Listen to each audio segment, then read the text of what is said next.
शैन परिवार के आप सभी कस्टमर, सभी एसोसिएट, आप सभी को राशिद नसीम, चेयरमैन शैन ग्रुप का प्यार भरा नमस्कार। साथियों, अपने संदेश में मैं अपने कस्टमर्स को कुछ संदेश देना चाहूंगा और मैं चाहूंगा कि वो फैसला करें, फैसला उनके हाथ में है। इसी के साथ ही साथ मैं अपने एसोसिएट्स को एक संदेश के साथ साथ ऐसे एसोसिएट्स चेतावनी देना चाहूंगा जो आज आज तक अपने आप को ये समझ करके तसल्ली देते रहे कि राशिद नसीम लौट के वापस नहीं आएंगे, शैन ग्रुप वापस नहीं आएगी। कस्टमर को संदेश इस बात का है कि इस पूरे प्रकरण को आप ऐसे समझिए, यह मोहम्मद इकबाल जो कि कानपुर का एक लड़का है और मुझे तकरीबन 100 से ऊपर से मैसेजेस किए होंगे कंपनी के प्रति अपनी निष्ठा, अपनी लॉयल्टी को दिखाने के लिए। कंपनी का जब दौर थोड़ा सा गड़बड़ाया तो इसने अपने सगे भाई के जरिए कुछ लोग साथ मिलकर कंपनी के ऊपर ब्लैकमेल करने के लिए एक एफआईआर कराई, जिसमें कंपनी का थोड़ा सेक्रेटरी को और उनके परिवार के लोगों कईयों को इसने बिला वजह अपने भाई के साथ मिलकर के इसने पार्टी बनाया और दबाव डाला करके एक ऐसे जमीन के टुकड़े को तब इसने रजिस्ट्री कराई है जब हमने बिल्कुल मना कर रखा था। और वो रजिस्ट्री कैंसिल ऐसे भी, निरस्त ऐसे भी होनी है क्योंकि उस रजिस्ट्री का कोई मान नहीं है और रजिस्ट्री 2020 की है। फिलहाल मैं इनकी आपको हरकत और फितरत बता दूं ताकि आप सारे कस्टमर जिससे रिलेटेड हैं और ऐसे सारे कस्टमर जो ऐसे एसोसिएटों के जरिए रिलेटेड हैं, इनका काम ही ये होता है, पहले आपको लाएंगे, लाकर दुनिया भर की कस्में खाएंगे, गारंटी देंगे, गवाहियां देंगे, जिसमें कंपनी कोई रोल नहीं होता है। आप खुद सुन रहे हैं कस्टमर के मुंह से कि ये कह रहे हैं कि हाँ आप चल करके सरसोल में लिखवा लीजिए, हमारी गारंटी है। जब तक पैसा मिलेगा तब तक इनके लिए कोई भी शख्स, कोई भी जो उस पैसे से रिलेटेड है, वो इसके लिए, इनके लिए भगवान जैसा है। और जब पैसा मिलने की उम्मीद खत्म हो जाएगी, मतलब जब कमाई बंद हो जाएगी, इनकम बंद हो जाएगी, तो ये दूसरे कामों में लग जाते हैं। उन कामों से इनको कोई अलग ना करे, वहां डिस्टर्ब ना करे, इसके लिए इनकी भाषाएं बदल जाती है कि जाइए एफआईआर कर दीजिए। इकबाल के बारे में तो बहुत पहले से मैं जान रहा था और अभी लास्ट टाइम जब कानपुर के अंदर पोजीशन देने की बारी शुरू हुई थी, उस टाइम पर इन्होंने माफिया उफिया मांग करके एक बार फिर से वापस आने की कोशिश करी। लेकिन आज हरकत इनकी ये देख करके खुद ब खुद समझ में आ रही है कि ऐसे लोग ना बदले थे, ना बदले हैं, ना बदलेंगे। मैं आज ग्रुप पर इसलिए नाम लेकर के बाकायदा कह रहा हूं कि इनके ऊपर एफआईआर होना हर हाल में लाजमी है। क्यों? क्योंकि 2020 में जितने कस्टमर्स की रजिस्ट्री कराई है, वो सारे कस्टमर के साथ मैं संपर्क में आकर के पहले जानने की कोशिश करूंगा कि इसमें इन्होंने पैसे कितने खाए, और वो सारा सारा आधार बना करके अगर इनके खिलाफ और इनके द्वारा जितने भी कस्टमर्स कंपनी में लाए गए, उन कस्टमरों के साथ मैं खुद डायरेक्टली बात करके उनकी लायबिलिटी उतारने की कोशिश खुद पर्सनल शुरू कराऊंगा। लेकिन जहां जहां पे भी ऐसे लोगों का स्कैम, गलती पकड़ में आएगी, ऐसे लोगों के खिलाफ बाकायदा एक्शन लेना, ये मेरा अब पहला पहला पहला कर्तव्य है। जो लोग ये समझते थे, समझते हैं कंपनी नहीं आएगी, राशिद नसीम नहीं आएंगे, उनको मैं एक बात बता देता हूं। आज तक पिछले 5 सालों में राशिद नसीम की ही कोशिश थी कि ये कंपनी वापस आए, हम वापस आए और आप कस्टमर की लायबिलिटी उतरे, आपको पैसा मिले, हमारा प्रयास था। और अब तक अगर मैं पूरा देखूं तो हिंदुस्तान के अंदर 2019 से लेकर अब तक शाइन के आशाइशों को छोड़ दिया जाए, शाइन की संपत्तियों को छोड़ दिया जाए, तो तकरीबन 50 करोड़ से ऊपर का फंड, प्रॉपर्टी, ये सिर्फ इस बात के लिए शाइन के नाम पर कुर्बान किया हमने, हमारे साथियों ने, कि शाइन वापस लौट कर आए। सवाल नहीं पैदा होता कि इस कंपनी को दोबारा ना खड़ा किया जाए, और सवाल नहीं पैदा होता कि मैं वापस ना आऊं। मेरी अपनी लॉयर्स की टीम है, उनके जरिए मेरी तैयारियां हो रही हैं, रिट तैयार हो रही कोर्ट में जाने के लिए, जिसमें मेरी तरफ से खुद अपील की जा रही है कि जिस कंपनी पे ये सारे आरोप लगाए गए, जिन आरोपों के आधार पर मुझे बहुत न जाने किस तरह से मेरे ऊपर इतने सिकंजे कसे गए, मैं तब भी नहीं रुका, तब भी मैं लड़ता रहा। और आज उस कंपनी का कुल टोटल ओवरऑल लायबिलिटी निकल के सिर्फ इतना सा आ रहा है कि लोग अपनी एक्चुअल लायबिलिटी जमा करने भी नहीं जा पा रहे हैं। तो उस कंपनी का चेयरमैन कहां भागा था और क्यों भागेगा? मेरा सवाल होगा इस बात का पीछे कि जितने भी आरोप हैं और जितने भी ऑर्डर्स आए हैं, उनके ग्राउंड पर मेरा सवाल होगा माननीय उच्च न्यायालय के अंदर कि कैसे लोगों ने साबित किया कि मैं भाग गया, कैसे लोगों ने हिंदुस्तान के अंदर ये अफवाहें उड़ाई, कंपनी भाग गई, बंद होगी। उसके बाद कस्टमर्स का ये हुजूम जो डिस्टर्ब हुआ, उसके बाद भी लोग उन कस्टमर्स को पूरी तरह से मोल्ड नहीं कर पाए, लेकिन जितने लोग को मोल्ड कर पाए, उन्हीं कस्टमर को ये दलाल लोग बार बार लूटते रहे हैं।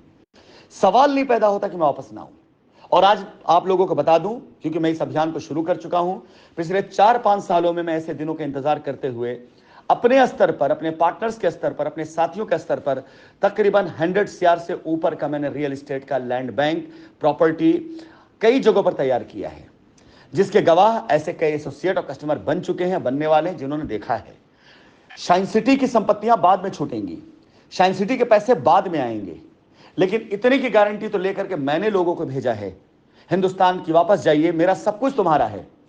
मेरा सब कुछ आप लोगों का है। अगर आपका कस्टमर ये कहता है कि हाँ हम आपके साथ खड़े हैं, उन्हें दिखाइए कि देखिए सर ने हमें गारंटी दी है, और सर ने कहा या तो आप इंतजार कर लीजिए उतने दिनों तक और नहीं इंतजार कर सकते तो आपको प्रॉपर्टी लेने की कोई आवश्यकता नहीं है। इन प्रॉपर्टियों को बेचने वाली टीम भी अलग है, इन प्रॉपर्टियों को खरीदने वाले कस्टमर भी अलग हैं, लेकिन इन प्रॉपर्टियों को लिक्विडेट करके आपकी लायबिलिटी उतारने की जिम्मेदारी मैं खुद ले रहा हूं। और ये मैं आपको ये बता दूं कि इन बातों का चर्चा जिनके साथ हुआ उन पर, उनके ऊपर इसका अटूट विश्वास का प्रभाव पड़ा है और उन लोगों ने अटूट विश्वास किया है, क्योंकि उन्होंने अपनी नजरों से देखा है, वो सारी चीजें देख के गए हैं कि मेरे पास कोई वजह नहीं है आपकी लायबिलिटी से उतारने की, 1 रुपए की मेरी गरज नहीं कि आपके बीच में वापस आने की, लेकिन ये मेरी जरूरत है, मेरी इच्छा है, मेरी तमन्ना है, मेरी ख्वाहिश है कि मैं कंपनी वापस चलाऊंगा, वापस आऊंगा, सिर्फ इसलिए कि हजारों करोड़ की प्रॉपर्टी को मैं छोड़ नहीं सकता हूं, इतनी बड़ी कंपनी को मरते नहीं दे सकता हूं। और जिन लोगों ने मुझसे सीख करके काम करना सीखा है, उनकी इतनी औकात नहीं हो सकती है कि वो मुझे हरा दें और मुझे इस तरह से खत्म कर दें। अगर मैं हार गया होता, थक गया होता, चला गया होता, तो यही लोग कहते कि हमने इतनी बड़ी कंपनी को बर्बाद कर दिया, इतनी बड़ी कंपनी को वापस ना आने दिया। नहीं, यह हिंदुस्तान में कभी नहीं कहा जा सकता है। हिंदुस्तान में यह कभी भी नहीं कहा जा सकता है कि शाइन ग्रुप या राशिद नसीम हिंदुस्तान के अंदर ऐसे छोटे मोटे लोगों के जरिए हार गए, जिनकी पोजीशन, जिनकी औकात उस जमाने में, तब जब मैं वहां हुआ करता था, इतनी भी नहीं होती थी कि उनके हलक से आवाज निकल सके। तो अब आप समझ सकते हो कि 4 सालों के बाद, 5 सालों बाद मेरी वापसी हो रही है और अपने साथ 1000 कस्टमर की लायबिलिटी उतारने की जो मेरी हसरत है, उसे पूरी करके वापस आ रहा हूं। ऐसे नहीं वापस आ रहा हूं, आऊंगा तो पूरी करूंगा, जी नहीं, पूरी करते हुए वापस आऊंगा। 250-250 कस्टमर के फेज में 4 महीने के अंदर जो लायबिलिटियां उतर रही हैं, ऐसा नहीं कि 4 महीने बाद उतरेंगी, इसी महीने से उनका क्रम चालू हो जाएगा उतरने का। ऐसे लोग उस इंसान से टकराने चले हैं जिस बंदे ने इतने हजारों करोड़ की प्रॉपर्टी खड़ी करी, उसके बाद कोर्ट के अंदर लड़ता रहा, आज कोर्ट से सारे ऑर्डर आ जाने के बाद खुद की वापसी की तैयारी कर रहा है, खुद कोर्ट में आ रहा है, खुद एप्लीकेशन डाल रहा है कि एक बार चेक कर लिया जाए कि मेरे ऊपर क्या क्या आरोप लगाए गए थे, उनकी सत्यता क्या निकली, एक बार चेक कर लिया जाए कि मेरे खिलाफ कितने अफवाहें उड़ाई गई थी, उनकी सच्चाई क्या निकली। मैं तो कभी भी नहीं भागा था। मेरे यूट्यूब चैनल के पुराने चेक कर लिया जाए, कब मैंने लोगों से कहा कि आप मुझे पैसे दीजिए, मैंने कब लोगों से कहा कि आप आई लूट का हिस्सा बनिए। मैं अपने यूट्यूब चैनल जूम मीटिंग के जरिए कस्टमर को बार बार कहता रहा कि आपकी लायबिलिटी उतारना मैं चाहता हूं, मैं वापस आना चाहता हूं, और लोग वहां पर हर बार तरह तरह आरोप लगाकर, कोर्ट की सख्तियां करवा करके ये लोगों से कहते थे कस्टमर से वापस नहीं आएंगे। और आज इनकी इतनी औकात फिर से हो गई है कि ये कस्टमर से ये कह रहे हैं कि वो पता नहीं देंगे ना देंगे। ये कस्टमर जो किसी भी तरीके से, अगर मैं नहीं चाहूं तो एलिजिबल ही नहीं है इस प्लॉट का कब्जा पाने के लिए। अगर मैं डिनाई कर दूं कि 2020 के बाद की रजिस्ट्री, 2019 के बाद की रजिस्ट्री बिल्कुल नहीं, तो इस कस्टमर को कब्जा दिला ही नहीं सकते।